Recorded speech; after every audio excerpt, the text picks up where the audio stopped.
पहले पढ़ेंगे समास के बारे में, फिर पढ़ेंगे समास के प्रकार के बारे में और आराम आराम से डिटेल में पढ़ेंगे ताकि कोई चीज आपकी छूट ना पाए। पहले शुरुआत करते हैं समास की कि आखिरकार समास क्या होता है। एग्जाम के अंदर कई बार समास की डेफिनेशन भी पूछी गई है। देखिए सिंपल सा समझिए, जब दो या दो से अधिक शब्दों के मेल से जो नया शब्द बनता है, इस नए शब्द की बनने की प्रक्रिया को समास कहा जाता है। आप लोग समझ गए। जैसे ये आपके लिए एग्जाम्पल लिखा हुआ है, मान लीजिए दो शब्द है, एक है गंगा और एक है जल, तो गंगा और जल को मिलाकर क्या बन गया, गंगा जल बन गया। जैसे एक और एग्जांपल ले लूं, राज प्लस पुत्र, दो शब्द मैंने मिलाए, दो शब्द को मिलाकर क्या बन गया, राजपुत्र बन गया। तो ये दो शब्दों को मिलाने की जो प्रक्रिया बन रही है, ठीक है। एक और एग्जांपल ले लो, हथ जमा कड़ी, तो क्या बन जाएगा आपका, हथकड़ी बन जाएगा।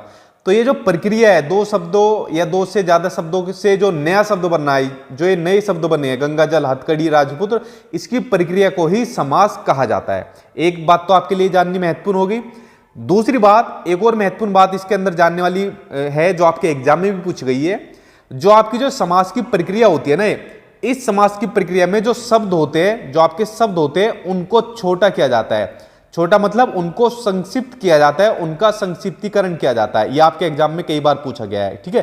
तो समास के अंदर शब्दों को क्या किया जाता है, संक्षिप्तीकरण उनका किया जाता है, उनको छोटा किया जाता है।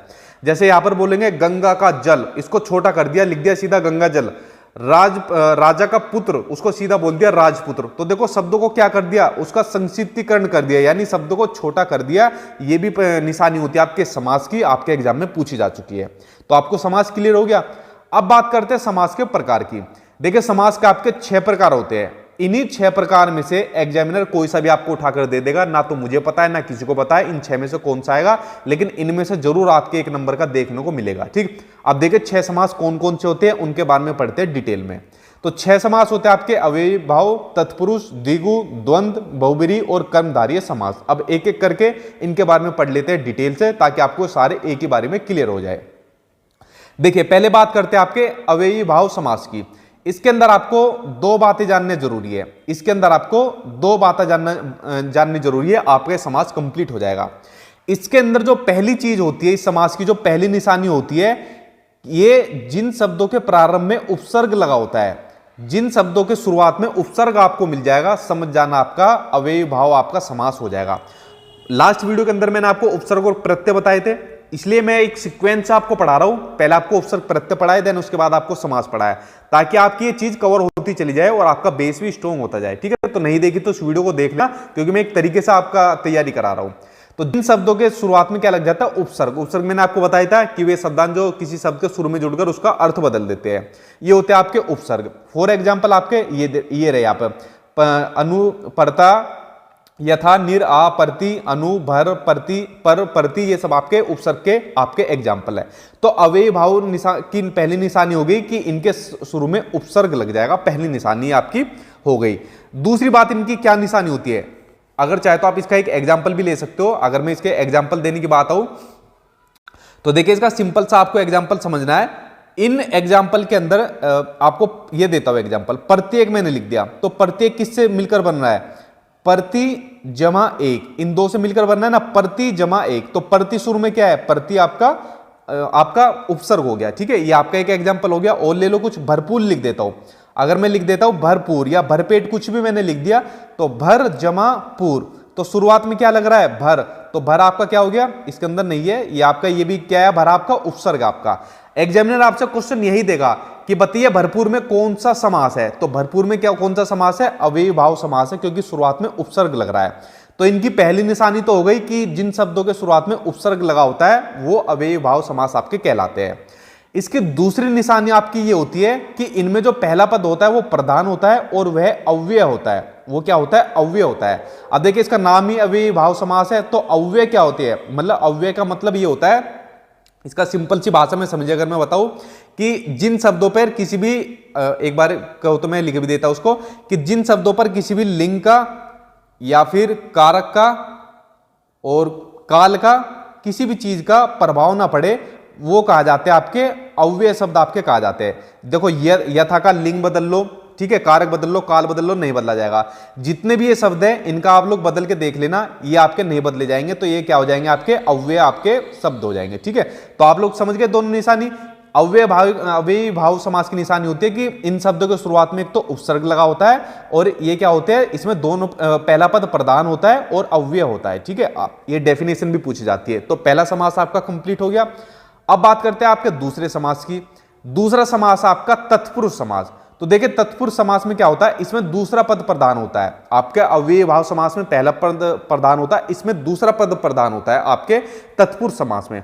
अब देखिए तत्पुरुष समास की एक बड़ी महत्वपूर्ण विशेषता है, इसमें आपके कारक चिन्हों का यूज होता है। कारक चिन्हों का इसमें यूज होता है। आपने पढ़ा होगा ना, कर्ता ने कर्म को कर्ण से संप्रदान के लिए, पदान से संबंध, काके की, अधिकरण में पर संबोधन, हेर, ये सब आपके क्या है, ये आपके कारक चिन्ह है। जिसके अंदर भी आपको कारक चिन्ह देखने को मिल जाएंगे तो समझ जाना आपका वो तत्पुरुष समास आपको देखने को मिल जाएगा। ये आपकी क्या निशानी होगी, तत्पुरुष समास की। जैसे फॉर एग्जाम्पल मैंने लिखा था आपके लिए राजपुत्र लिखा था। तो राजपुत्र का मतलब क्या है, राजा का पुत्र, राजा का पुत्र। तो यहां पर ये जो का है ये क्या है, ये आपका कारक है। ये रहा ना आपका, ये आपका कारक हो गया। ठीक, तो तत्पुरुष समास की आपको निशानी रखनी है, कारक चिन्हों का इसके अंदर यूज होता है और दूसरा पद प्रधान होता है। ये जानकारी आपको जानना जरूरी है। अगर मैं तत्पुरुष समास की बात करूं तो इसके प्रकार की बात और करते हैं, क्योंकि अगर क्वेश्चन थोड़ा आपसे डीप में पूछा जाएगा तो इसके प्रकार आपसे पूछ लेगा। तो देखिए कारक चिन्हों के अनुसार इसके इस समास के 6 प्रकार होते हैं। इन 6 समास को जानना आपके लिए जरूरी है। ठीक है, और पहले मेरे साथ ये वाली चीज याद करो एक बार, आपको याद हो जाएगी। ये जो कारक होते हैं कि कर्ता ने कर्म को कर्ण से संप्रदान के लिए, अपदान से संबंध, काके की, अधिकरण में पर संबोधन, हेरे। इसको 4-5 बार आप लोग करो। 4-5 बार करने के बाद ही आपको चीज याद हो जाएगी, आप इसको कभी नहीं भूलोगे। ठीक है, इसी तरीके से आपको याद करनी है। तो देखिए तत्पुरुष के अंदर आपके 6 आपको कारक देखने हैं इसके अंदर। पहला है कर्म तत्पुरुष कारक को, तो कर्म का क्या हो जाएगा, कर्ता ने कर्म को। ठीक है, इसके अंदर आपको को का ही मिलेगा। कर्ण का हो जाएगा आपका कर्ण से। देखो अभी सिंपल अभी लिख रहा हूं, उसके बाद देखना। कर्ण का मतलब हो जाएगा आपका से, या फिर इसका मतलब हो जाएगा के द्वारा। ये दोनों चीज देखने को मिलती है। उसके बाद बच्चा आपका संप्रदान, संप्रदान का हो जाएगा आपका के लिए। ठीक है, संप्रदान के लिए। उसके बाद बचा आपका अपदान, अपदान का मतलब हो जाएगा आपका से। ठीक है, अपदान हो जाएगा से, मतलब पृथक होने के लिए, अलग होने के लिए। उसके बाद बचा आपका संबंध, तो संबंध हो जाएगा आपका का के की। क्या हो जाएगा, का के की। ये हो जाएगा संबंध तत्पुरुष कारक की पहचान। उसके अलावा अधिकरण बचा आपका में और पर। ठीक है, अधिकरण बचा आपका में और पर। तो देखो ये आपके क्या है, ये जो कारक चिन्हों की आपकी पहचाने 6 कारक चिन्ह है। जैसा आपका पहले वाला है जो आपका कर्म तत्पुरुष कारक है। अब देखो एग्जामिनर कैसे क्वेश्चन पूछेगा कि गगनचुंबी, ये कई बार एग्जाम में क्वेश्चन भी आया है कि जो गगनचुंबी है इसमें कौन सा कारक है। अगर एग्जामिनर ने सिंपल दे दिया तत्पुरुष तो तत्पुरुष मार देना, लेकिन तत्पुरुष के प्रकार पूछ लिए तो आपको ये चीजें पता होनी चाहिए जो सामने आपको सामने अपनी स्क्रीन पर दिख रही है। तो गगनचुंबी मतलब गगन को चूमने वाला, किसको, गगन को चूमने वाला। तो क्या हो जाएगा, कर्म तत्पुरुष कारक हो जाएगा। एक और लिखो माखन चोर, एक और लिखो माखन चोर, यानी माखन को चोरी करने वाला। तो क्या आ रहा है, को, माखन को चोरी करने वाला। ठीक है, कृष्ण जी के बारे में बात कही जा रही है। तो हो जाएगा आपका कर्म तत्पुरुष समास हो जाएगा। दूसरा हो जाएगा आपका कर्ण, कर्ण का एग्जांपल ले लो। कर्ण का देखो क्या लोगे, मैं लिख दो भूखमरा, मैंने लिख दिया भूखमरा, यानी भूख से मरा हुआ, भूख से मरा हुआ। क्या ये ना, भूख से मरा हुआ। तो यह हो जाएगा आपका कर्ण हो जाएगा। उसके बाद बात करें आपके संप्रदान की, तो देखो संप्रदान के में क्या आ रहा है, के लिए। अगर मैं लिख दूं विद्यालय, अगर मैंने लिख दिया विद्यालय, विद्यालय का मतलब क्या है, विद्या के लिए घर, विद्या के लिए घर। ठीक है, अगला बच्चा आपका अपदान, अपदान के अंदर आपका क्या रहा है, से अलग होने के लिए। मैंने इसमें लिख दिया नेत्रहीन। एग्जामिनर पूछेगा बताइए नेत्रहीन में कौन सा कारक है, जो अपने नेत्रों से हीन है। कैसा है, जो अपने नेत्रों से हीन है, वो होता है आपका नेत्रहीन। तो आपका अपदान हो जाएगा। अब अगला आ गया आपका संबंध, जिसके अंदर आपको काक एक ही देखने को मिलता है। जैसे अगर मैं लिख दूं सेनापति, अगर मैं लिख दूं सेनापति, उद्योगपति, राष्ट्रपति, ठीक है, इस तरीके के जितने भी पति है, तो सेनापति इसका मतलब सेना का पति। क्या हो जाएगा, सेना का पति। अगर मैंने लिख दिया पुष्प वर्षा, अगर मैंने लिख दिया पुष्प वर्षा, तो पुष्पों की वर्षा, पुष्पों की वर्षा। ठीक है, यहां पर आगे ना काके की देखने को मिलेंगे। तो हो जाएगा आपका संबंध। अब बचा आपका आखिरी अधिकरण। अधिकरण में क्या है, मे पर। अगर मैं लिख दूं एग्जाम्पल जल समाधि लिख देता हूं। अगर मैंने लिख दिया जल समाधि, जल समाधि के अंदर क्या हो जाएगा, जल में समाधि। क्या होता है, जल में समाधि लेने वाला। अगर मैंने लिख दिया आप बीती, अगर मैंने लिख दिया आप बीती, आप बीती में कौन सा समास है? तो आप बीती में अधिकरण समास है, क्योंकि इसका मतलब है आप पर बीती हुई, ठीक है, आप पर बीती हुई। तो फ्रेंड्स ये 6 आपके थे जो आपके इसके तत्पुरुष समास के आपके प्रकार थे। इन 6 के 6 को देख लेना और एक बार अपने मन के अंदर ये वाला दोबारा करना, कर्ता नेकम को कर्ण से, संप्रदान के लिए अपदान से, संबंध का के की, अधिकरण में पर, संबोधन हेरडे। आपको ये याद हो जाएगा, ये आप इसको कभी लाइफ में नहीं भूलोगे। तो आप इनको समझ गए। एग्जामिनर किस तरीके से आपको क्वेश्चन दे देगा, नेत्रहीन बताइए नेत्रहीन में कौन सा समास है। अगर सीधा ऑप्शन में तत्पुरुष है तो तत्पुरुष मार देना, अगर तत्पुरुष के प्रकार दे दिए 6 फिर आप कंफ्यूज हो जाओगे। तो इसलिए आपको पता होनी चाहिए, अपदान आपका हो जाएगा। तो तत्पुरुष आप लोग समझ गए। चलिए अब बात करते हैं आपके द्विगु समास की। इसके अंदर बड़ी कंफ्यूजन होती है बच्चों को, द्विगु के अंदर और बहुवीरी के अंदर। देखो जो आपका द्विगु समास होता है, तो द्विगु समास की आपकी सिंपल सी निशानी होती है कि इसमें पहला पद जो होता है वो संख्या होते हैं। जिस शब्द में पहला पद संख्या होगी वो आपका द्विगु समास देखने को मिलेगा। अगर मैं एग्जांपल लिखूं, मैंने लिख दिया चौराहा, मैंने लिख दिया चौराहा, 4 राहों वाला, ठीक है, 4 राहों वाला। शुरू में पहला शब्द क्या हो गया? संख्या, चौराहा, ठीक।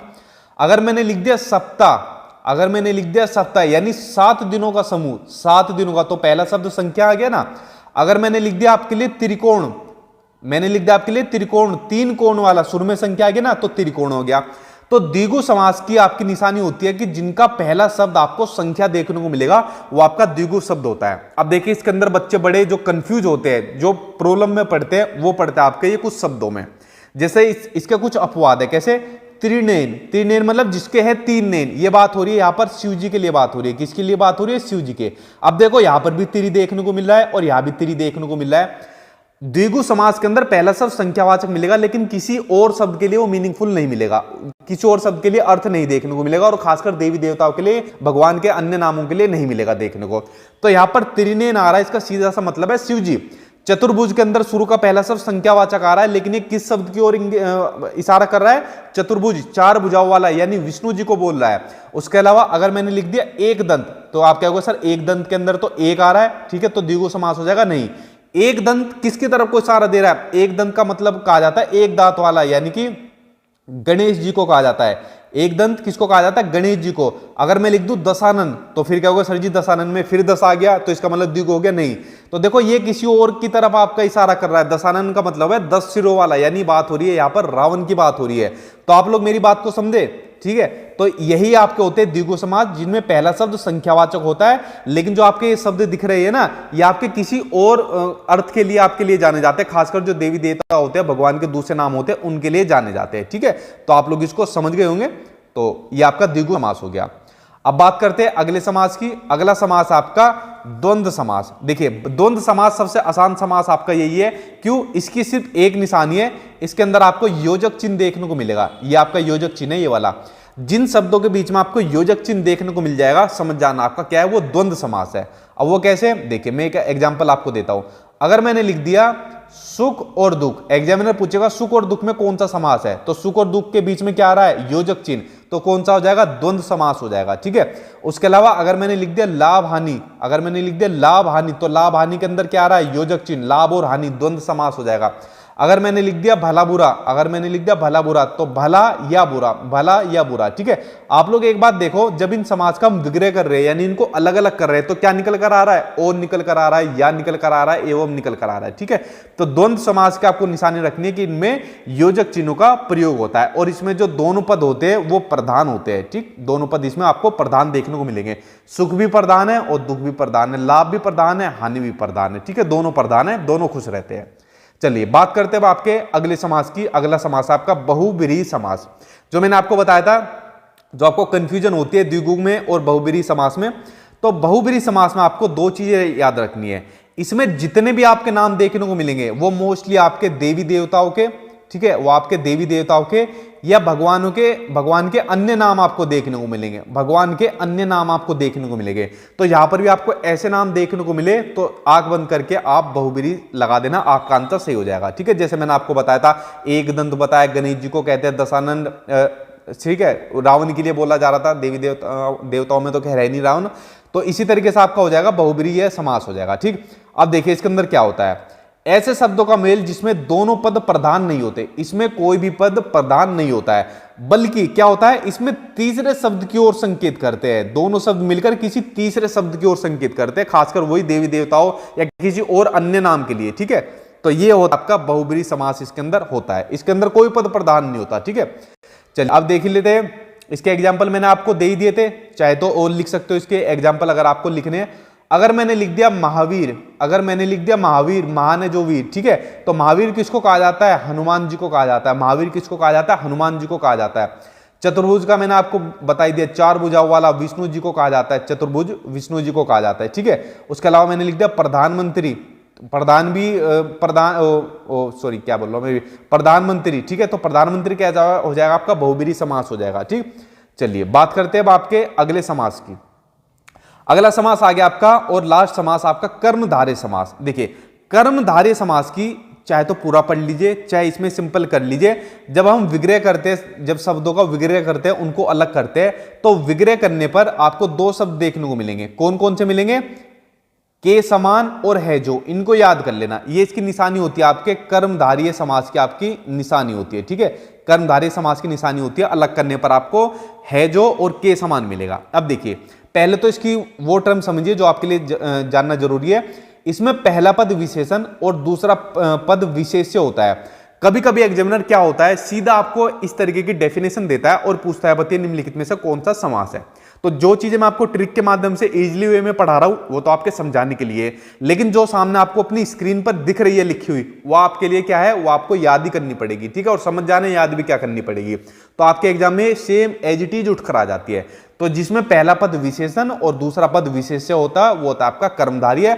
और मैंने आपको ट्रिक इसके अंदर बताई दी कि इसमें के समान विग्रह करने पर के समान और है जो मिले तो समझ जाना आपका कर्मधारय समास होगा। वो कैसे, देखिए अगर मैंने लिख दिया फॉर एग्जाम्पल, बताइए महात्मा में कौन सा समास है, तो महात्मा का क्या मतलब है, महान है जो आत्मा। क्या मतलब है, महान है जो आत्मा, महान है जो आत्मा, ये ठीक है। तो क्या आ गया, महान है जो आत्मा, ये देखो आ गया ना आपका विग्रह करने पर, महान है जो आत्मा। एक और लिख सकते हो, एक और क्या लू, कमल नयन ले लेता हूं, कमल नयन ले लिया, तो कमल नयन का क्या निकलेगा, कमल के समान नयन वाला, कमल के समान नयन वाला। ठीक है, कमल के समान नयन वाला। तो यहां पर क्या आ रहा है, के समान, क्या आ गया आपका, के समान आ गया। तो ये किसकी निशानी है, आपके कर्मधारय समास की आपकी ये पहचान होती है, आपकी ये निशानी होती है। ठीक, तो फ्रेंड्स देखिए आज की वीडियो